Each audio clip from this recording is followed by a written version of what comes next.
صل على محمد يا رب صل عليه وآله.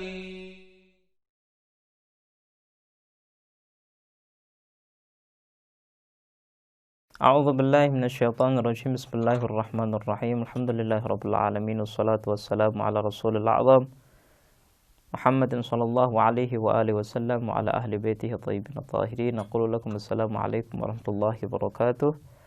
Para pemirsa dan pendengar yang dirahmati oleh Allah Subhanahu wa taala, marilah senantiasa kita bersyukur atas segala nikmat yang Allah berikan kepada kita, dan marilah kita menumpuk dalam hati kita sifat-sifat yang mulia, sifat-sifat yang indah, supaya kita bisa mendekati Tuhan yang maha indah, Tuhan yang maha sempurna. Pada kesempatan yang lalu kita telah membuktikan dan menjelaskan tentang bagaimana Allah Subhanahu wa taala mengetahui tentang dirinya sendiri, dan kita sudah menjawab isu miring tentang kebenaran jenis ilmu yang pertama yang dimiliki oleh Allah Subhanahu wa taala, yaitu ilmu tentang dirinya sendiri. Pada kesempatan yang baik ini, insyaallah kita akan membahas tentang jenis yang kedua, yaitu ilmu Allah tentang ciptaannya. Ilmu Allah tentang ciptaannya itu dibagi menjadi dua oleh para teolog.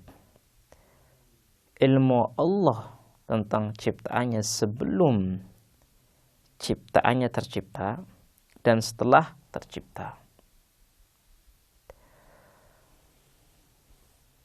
Pembagian ini adalah suatu pembagian yang akan memberikan suatu konsekuensi yang berbeda.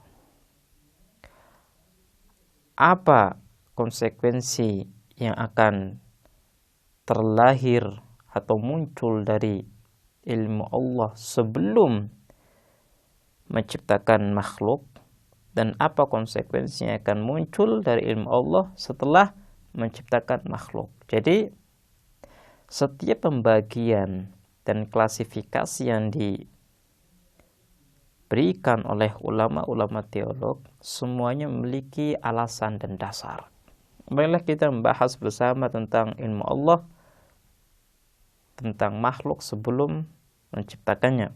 Dalam pembahasan akidah, kita harus mampu untuk membuktikan setiap klaim yang kita miliki, dan salah satunya adalah satu klaim yang mengatakan bahwa Allah itu mengetahui ciptaannya sebelum ia menciptakannya. Di sini ada dua argumentasi yang bisa kita paparkan di sini untuk membuktikan bahwa Allah Subhanahu wa taala itu mengetahui ciptaannya sebelum ia menciptakannya. Argumentasi yang pertama adalah karena Allah Subhanahu wa taala adalah zat yang maha sempurna, zat yang mencipta segala sesuatu, dan segala makhluk ini bersumber darinya.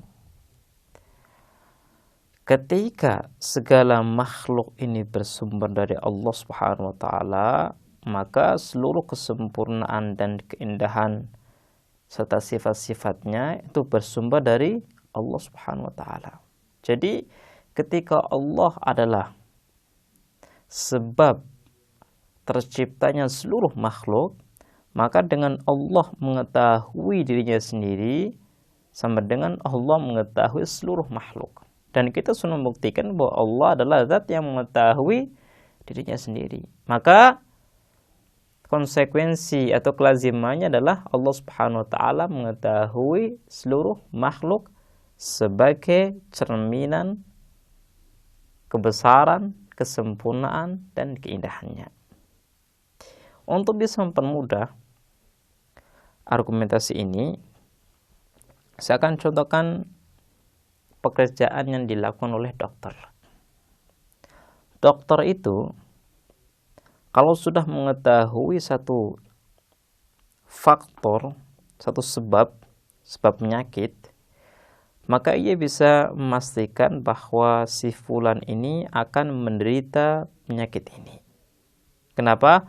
Karena faktor-faktor yang mewujudkan penyakit tersebut sudah ada di tubuhnya.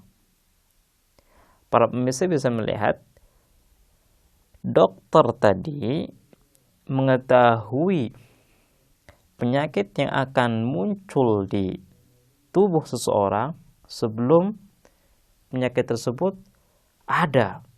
Kenapa? Karena dokter mampu melihat dan mengetahui faktor yang akan memunculkan suatu penyakit. Artinya, kita bisa mengetahui sesuatu melewati sebabnya. Karena yang namanya akibat itu tidak akan bisa lepas daripada sebabnya. Apapun yang ada di akibat adalah satu sempalan daripada apa yang ada di sebab. Jadi kalau kita mengetahui sebabnya, otomatis kita mengetahui akibatnya. Ini adalah argumentasi pertama terkait dengan Allah Subhanahu wa taala mengetahui makhluknya sebelum tercipta. Kemudian yang kedua, kalau kita melihat kepada keteraturan alam semesta, keindahan alam semesta, kesempurnaan alam semesta, maka kita sudah mengerti bahwa pencipta alam semesta ini adalah zat yang maha berilmu. Mustahil alam semesta ini diciptakan tanpa dasar ilmu. Ketika kita sudah bisa menghukumi bahwa alam semesta ini diciptakan dengan dasar ilmu, artinya Allah Subhanahu wa taala itu mengetahui alam semesta sebelum ia menciptakan. Seperti orang mau melukis. Sebelum ia melukis sesuatu, dia sudah memiliki gambaran tentang sesuatu itu. Dan sesuatu yang terlukis itu sama dengan gambar yang ada di benaknya. Ini adalah argumentasi yang kedua terkait dengan ilmu Allah kepada makhluknya sebelum ia menciptakannya. Kemudian jenis yang kedua dari ilmu Allah terhadap makhluknya adalah ilmunya tentang makhluk setelah diciptakan. Artinya setelah Allah menciptakan, apakah Allah itu mengetahui makhluk atau tidak? Kalau kita kembali sedikit kepada pembahasan kita yang lalu tentang status bahwa Allah adalah wajibul wujud, maka kita bisa memahami status kita sebagai makhluk itu apa dan bagaimana hubungan kita dengan Allah Subhanahu wa taala. Ketika status kita sebagai makhluk, status kita sebagai wujud yang fakir, wujud yang tidak memiliki apa-apa, maka keberadaan kita, kelangsungan kita bergantung dengan Allah Subhanahu wa taala. Yang namanya ketergantungan artinya Allah dengan kita selalu memiliki hubungan. Karena satu waktu saja hubungan kita dengan Allah dilepas, maka kita akan sirna, akan hancur. Dengan pengertian ini, dengan keyakinan ini, maka kita bisa membuktikan apakah Allah itu mengetahui makhluknya setelah makhluk tersebut tercipta. Kita bisa katakan bahwa ketika makhluk selalu bergantung dengan dirinya, maka hal ini menunjukkan bahwa Allah Subhanahu wa taala adalah zat yang mengetahui makhluk sedetail-detailnya setelah makhluk tersebut diciptakan. Karena yang namanya mengatur makhluk artinya Allah Subhanahu wa taala mengetahui tentang kebutuhan makhluk. Kalau Allah tidak mengetahui tentang kebutuhan makhluk, tentang hakikat makhluk secara mendetail setelah diciptakan, maka mustahil Allah Subhanahu wa taala akan bisa mengatur makhluk tersebut. Baiklah, misalnya insyaallah kita akan melanjutkan bahasan kita tentang ma'rifatullah di kesempatan yang lain. Kita akhiri, wassalamualaikum warahmatullahi wabarakatuh.